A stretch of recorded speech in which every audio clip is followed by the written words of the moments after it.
the reason it's called focus sales strategies is because there is a focus on the customer and on the buyer, not necessarily on the agenda of the salesperson. In the focus sales strategies program, the way we work it is it's very engaging.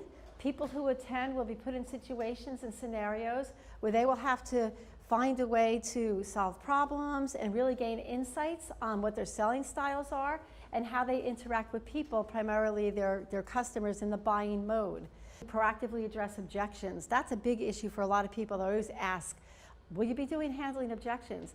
The neat thing about the focus sales process is that if you do it right and you're really focused on the buyer, you shouldn't have a lot of objections. And that makes people really happy. This is the old sales that people were taught for a long time: prospect, probe, close, build rapport, all that. And what happens is that people get stuck in the process, sometimes depending on how the process is presented. And it's not really presented in the buyer mode. It's presented from the sales mode. Here's how you sell.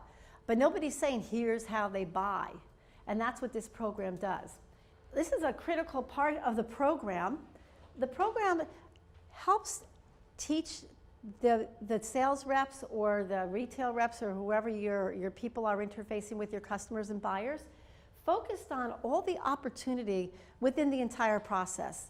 So it's not just enough to work through the probing and the closing and all that standard buying cycle, but really get in tune with what the customer is feeling and thinking throughout the sales process. There's so much competition out there.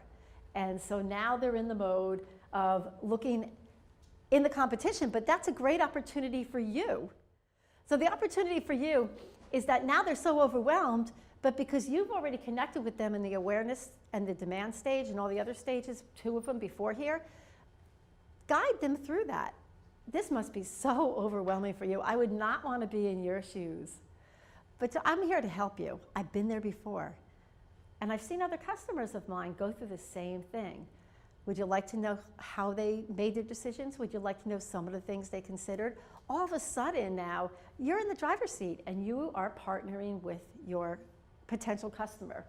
So within the buyer-focused sales process, all the things we talked about before, the awareness, the demand, the exploration, you're feeding off the energy of the customer and you're literally plugging into the power of your customer and your buyer. If you understand all this, there's tremendous power behind it.